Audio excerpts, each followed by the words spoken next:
Sorry about that. No sound. Let's try that again. Hey, Akil. I have a question in relation to reviewing your trading year. Obviously, we review and we can use our backtesting stats as guidelines. For example, drawdowns, worst years, best years, etc. But does our edge in the future have to obey these stats? For example, the last 10 years, let's say the last 10 years of testing, our worst year was a 16% return. But let's say we ended up getting a year that ended in only an 8% return. Does this mean that there's something wrong with our system now? Or how far away from our stats are we allowed to let it go? And at what point would we get worried? As we know, the market will do what it wants and doesn't have to follow our past statistics. There we go. So here's the thing, and I think the last sentence sums it up really good. We never know what the future is going to give us, right? We talked about this at the Traders, the Navigator Summit with Mike Bellafiore and Dr. Brett Steenbarger did a great kind of chat about this, where it's like, ask yourself this question: could anybody have seen 2020 coming? In general, not just the markets, but in general, right? We know that recessions come. We were well overdue for a recession. I was about 5 years late in my prediction of when the next recession would come. Right? There's no way we could see it coming. Is there any way we could predict what our trading performance would be during times like this? And the answer is no. And this is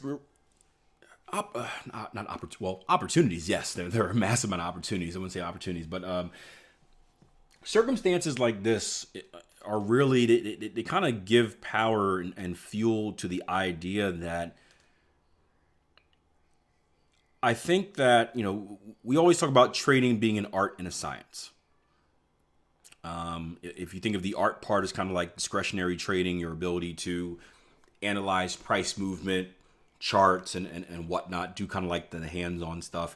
The science would be more of a mechanical thing of we just talked to a trader on the chat earlier today about a trader who's developing systems to help with back testing and edges and stuff like that, right? Doing something mechanical. It is certainly both, right? It is numbers, it is edges, it is probability. It's also a feel for the game, right? And going back to a sports reference, because that's how I get down, right? It was the same thing like if you look at all of your best pro athletes, right? There are athletes that are mechanically correct, right? They are in the gym, they are sound, they can shoot the right way, they can dribble the right way, all of that fun stuff, but they can't actually do it during a game because they don't have a feel, right? And it takes both. You have to do things mechanically correct. You also have to have a feel for the game. And when we say feel for a game, that's like the ability to adapt. That is the ability to understand the underlying conditions of the market. Even from a broader aspect, a business, but understand the underlying feel of the market and be able to make adjustments. And we talk a lot about this all the time, where I'm saying that as traders, you need to evolve. You should never settle. You should always continue to develop. And whether that is, again, improving the way you just in general read the markets, whether that's having multiple ways to attack the markets, right? We should always be looking to improve. And you can look at, again, 2020 is a perfect example because you look at the businesses that failed and the businesses that succeeded, right? The businesses that succeeded, what were they able to do during 2020? They were able to adapt. They said, oh, crap. I was thinking about this earlier, right? I was thinking about, I just saw a post this morning about gyms, and it was a guy with a beard holding up a sign that says, like, we've been shut down 80 times. They blocked us off. We get fined $15K and all that stuff. And like, my gym is still full. I don't care. No mask. We don't care about wearing masks, following rules. We're going to do what we want. Freedom, America, all that fun stuff, right? And I just started thinking about the business aspect. I'm like, well, if I owned a gym, how would I handle this situation? Right? What type of protocols would I take in place? And then and I don't know how gyms are operating out there, but I would have an online sign up, right? I would find out what are my limitations, how many can I hold in the gym at once, And I would do something that most gyms don't do, or not all gyms do, right? I would have a scheduling. I would have a sign up on my website. Hey, we can hold 30 at a time. You need to schedule your spot in advance. You have a certain time limit of when you can be in there. You have a check-in and a check-out. If you don't show up, if you're more than 15 minutes late, you lose your spot. I'd have all that stuff to adapt. And then show people that, hey, like, look, we can operate safely, right? There's no more than 30 people in here. I don't know what the numbers are, but there's no more than 30 people in here. We have contact tracing because you know exactly through the sign-up sheet, you know exactly who was in at what point. So if someone were to break out, you can see you can go back and warn other people, right? It's not ideal for a gym, right? It's not ideal for, I'm thinking about myself. Like, I wouldn't want to sign up for a spot. Like, I kind of just want to drive up and go when I go. But it's the adaptation that we have to make in order to make it work. And you see other businesses doing this too. I saw the other day, I was out playing with my kids and some of his friends in the park, and there was a tent set up, right? It was a wine tasting, or not a wine tasting. They were selling it because you can't taste it outside. But it was a local place that they just bought a new building, right? Like in the beginning of the COVID. So like it was a wine tasting spot, and obviously they can't do that. So they put up some tents outside, and they set up shop in the park. Right? We had food trucks, right? We had businesses that started buying food trucks and started driving around the neighborhoods and doing one neighborhood at a time, where they would schedule a time. Hey, this Friday night, we're going to be in your neighborhood. We're going to bring the food truck out. Tell your neighbors to come out, and they did a little outdoor service, right? And like, I love seeing this. Like, I love seeing people think outside the box. And the one thing that's positive, and Darren and I and Jason Grayson especially, because he is business genius, we've talked about all of the positive aspects of COVID, where it's forcing businesses to adapt where they were before set in this comfort zone. It's forcing people to adapt instead of being their comfort zone. It's kind of the slap in the face, like, hey, you got to do something different. And all of a sudden, the usually when you do something different, right, there's the risk versus reward, right? The risk is that you'll fail, right? You're going into space and you're floating around and you'll never come back, right? All that fun stuff. That's the risk. The reward is great as well, but the comfort zone is a lot easier to deal with because you're comfortable, right? Well, all of a sudden, guess what happened to this comfort zone during 2020 to a lot of people? That comfort zone wasn't as comfortable, was it? That comfort zone was not as comfortable. So all of a sudden, right, taking the quote unquote the risk of jumping out the comfort zone, right, it wasn't as scary as it was before, because you look back at, like, what am I leaving? And you're like, right? You're like, well, what I'm leaving now is bad. What I'm trying to do, it could be bad, but like, if it fails, it's not bad either, right? I did the same thing when I started my trading journey, right?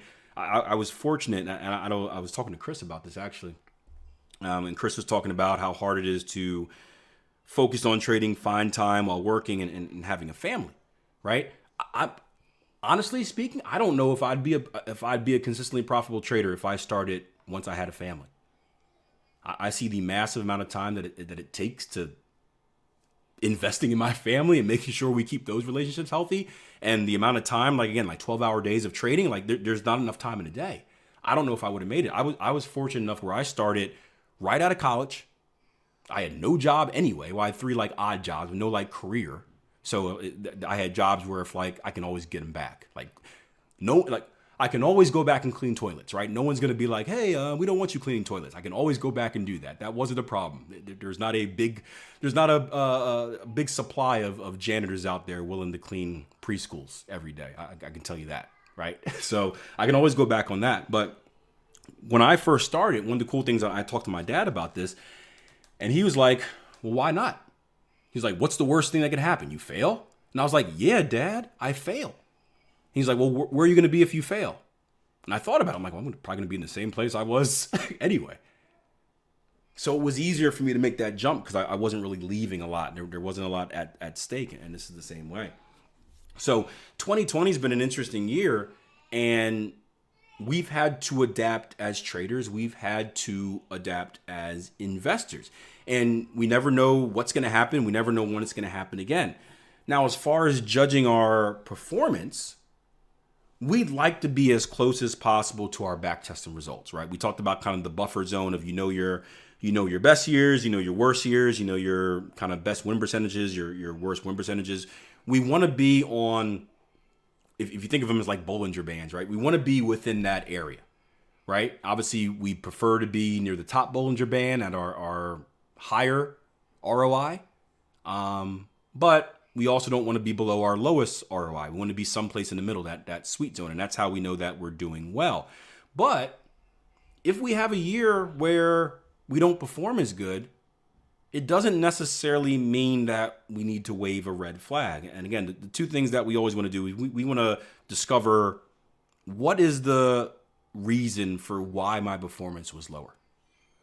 First, what do you think is the first thing to check on?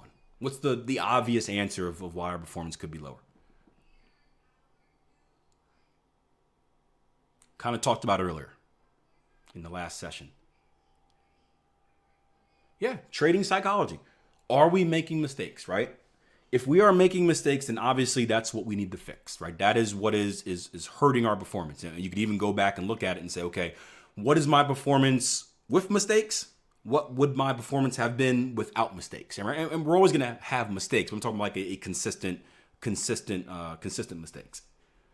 And obviously, and many of the times you'll see that, hey, if I just cut these mistakes out, my performance would have been a lot better. But sometimes we can be doing everything right. Just like a drawdown, right? Just like a normal drawdown during your year or during your kind of, day by day, week by week, month by month, you could be doing everything right and still underperforming.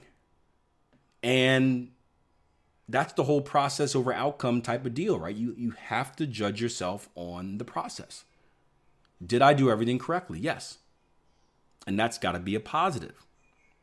Now, I wouldn't bail off a single year, right?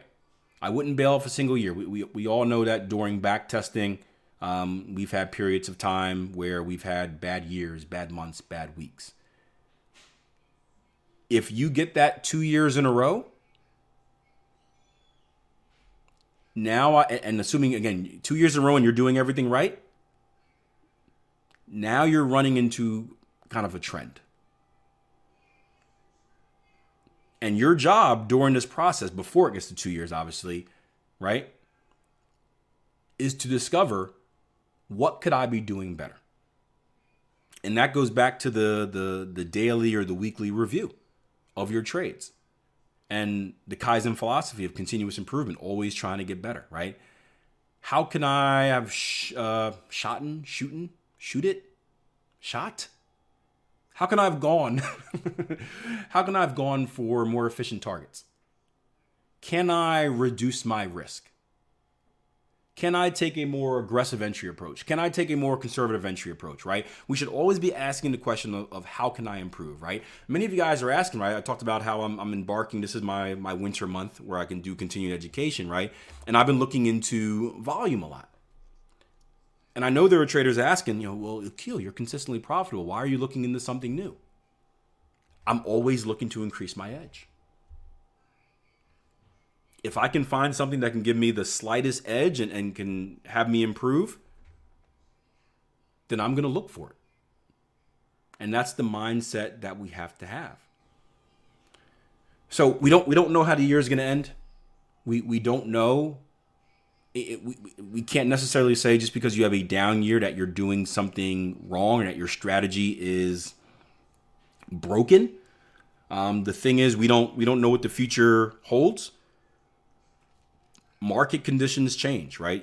If, again, one of the best examples I can give you is advanced pattern formation. When I first started, I was just an advanced pattern trader. And from, and you guys that have backtested, you've probably seen this, right? Results from early 2000s to probably 2014, 13, somewhere around there, right? Were a lot different with patterns than how they are now. They do not perform as well now as they did back in the past. Same thing with trend continuation strategies.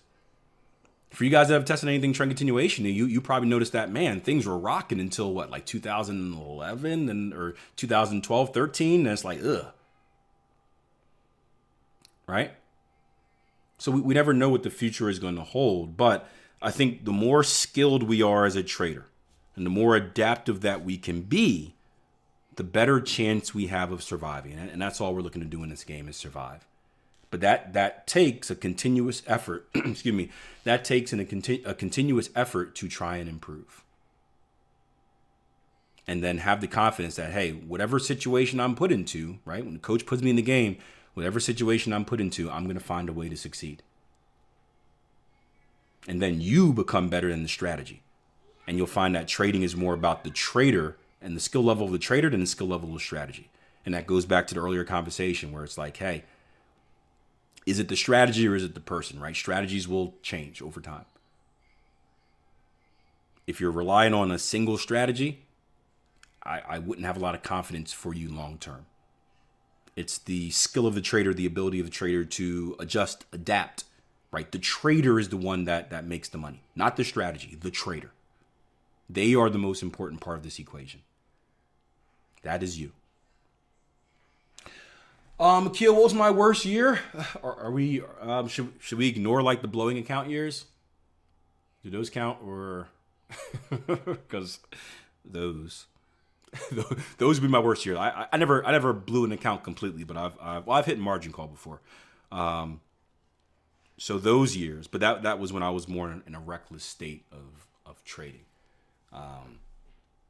So that I don't even know what those, I don't even know what those returns would be. I would say since I've been consistently profitable, high 20s, like a 28. That was below my expectation. Usually I want to see around 35%. That's what I would expect. So I had high 20s. I want to say 2014, maybe. All these years kind of blend together. I want to say 2014. That was a year where I had to make some major adjustments. Maybe it was 2012. No, 2014, yeah. That was the first year I had to make some really major adjustments to my trading. That was if I remember correctly, that was the year where kind of the volatility got sucked out of the market. The market went dry, and I wasn't hitting on secondary targets. So it was weird. My win percentage was the same, but because I wasn't hitting on secondary targets, I wasn't making up for my losses at the same rate. So my win percentage was the same, but my wins weren't necessarily covering for my losses, right? Because remember, if you're taking multiple positions, when you take a loss, you take a full position loss. So if you're trading a 2 contract position size, you take a loss, you lose on both contracts. If you hit on only target 1, you only win on 1 target or 1 contract.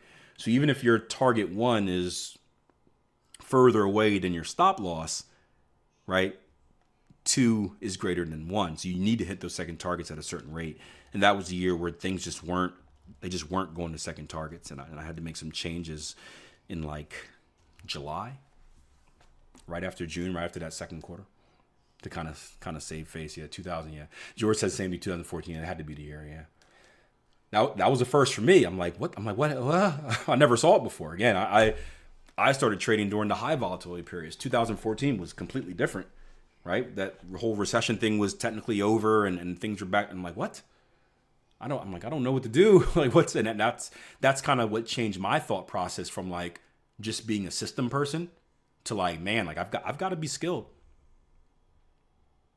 I've got to be adaptable. It's similar to, again, if you guys follow the NBA, right? You see people like, you guys know Shaquille O'Neal. Does that name ring a bell? It's probably the most famous big man ever. Shaq Diesel, right? You know what's interesting about Shaq, right? He would not fit in today's NBA. The game has passed him, right?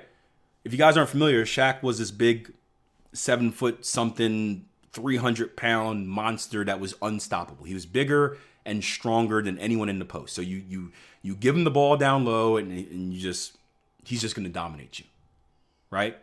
Big, slow, athletic. Obviously, everyone in the NBA is athletic, but not like athletic in the terms of these days. If you played him in this year, in this type of NBA, where it's fast-paced, it's shooting, where you have people at the center position that are hitting threes, right? So that means you got to guard him out there. Shaq wouldn't survive. His skill set is not useful in today's game. You hate to say it, Shaq would get cut from a team.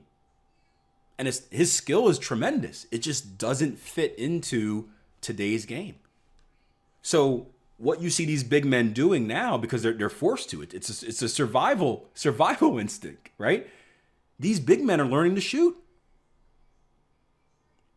These centers, right? These 7-foot monsters that just used to be close to the basket and you give them the ball and they score on you, right? They've got to learn how to shoot threes. They have to stretch the floor. And then you have your extraterrestrials like your Kevin Durant's, who are 7 feet tall, acting like point guards.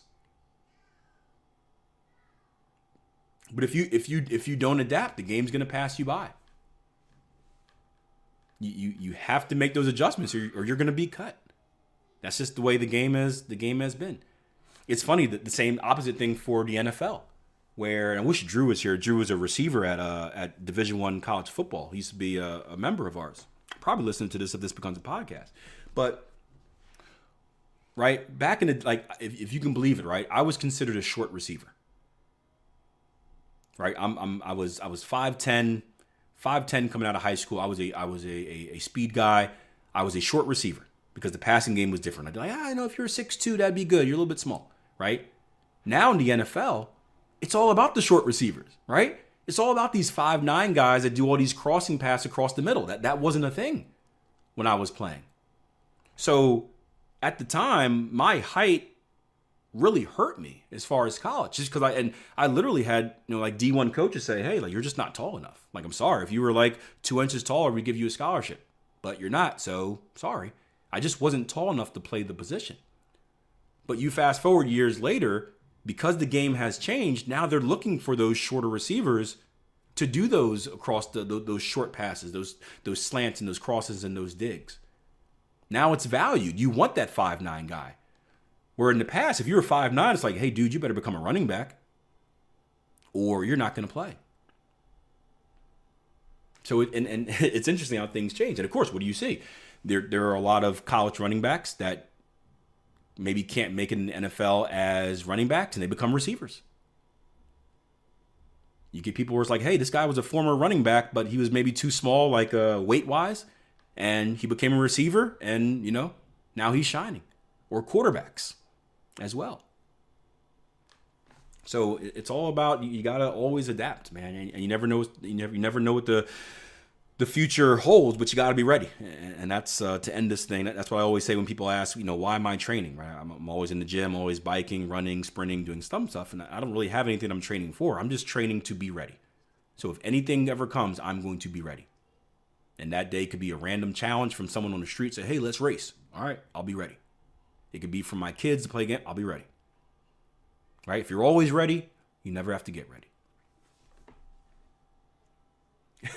Where do the 6'7" guys play? Offensive line. Offensive line. You're 6'5", you're 6'7" people. They play the offensive line. 6'7", 3 hundos. Yeah, those guys. Here's the thing, right? Those offensive linemen, I learned this at a lot of kind of tryouts in college. Those guys are as fast as me for like 20 yards. Then you see the separation, but those guys are just as fast as me for like 20 yards. So imagine a 6'7", like 350 guy running my speed. It's ridiculous.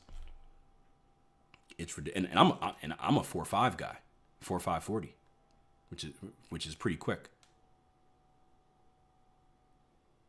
And I was up, and there was literally a defensive lineman who ran like a 4. I was a little bit faster than him. He ran like a 4.5, and I'm like, yeah, man, that's awesome. You're quick, and he's upset at himself. And that's when reality hit. I'm like, this is the guy that's going to be chasing me. In high school, I can just run away from everyone. I don't want this 6'5" monster like running next to me. Like, no, that's not going to end well for me. I'm 5'10", 170, drip, soaking wet. Yeah, DK. Yeah, I don't want that. I don't want that running me down. Yeah, Google search DK Metcalf rundown. You'll see exactly what I mean. I don't know. He's I mean, You can also Google search DK Metcalf shirtless. You will not be disappointed. You may be depressed and discouraged, but it's one of those things. I'll tell you this. We'll move on to the next topic. It's one of those things where I went to my wife and this is how you know it's bad. When you go to your wife and you say, look, you gotta look at this guy shirtless. She's like, what? I'm like, no, you gotta look at him, babe. Look at him. Look at him. When you gotta go tell your wife to look at another man shirtless, that's when you know it's magnificent. No, it's not on my screensaver. I do have a kind of a full body printout though in my room. I put it in front of my mirror. So when I look in the mirror, it looks like me. I can envision myself, make myself feel good in the morning. Akil, you're looking good today. Yeah, I've cut out the head is cut out, so it's my head on top of it, posing and stuff. Kids like, Daddy, who's that? That's me. That's me. Who's that man? That's me. And of course, my wife wakes up, looks at it as well. So for other reasons, she comes down in a good mood. I'm like, why are you so happy? Oh, nothing, no reason. So, all right, next question. Let's go to we had a question on a strategy. We're gonna bring up a screenshot of it. And we have a trader had a question about a strategy. We're gonna talk about it, maybe give some assistance. You guys can see the screen now?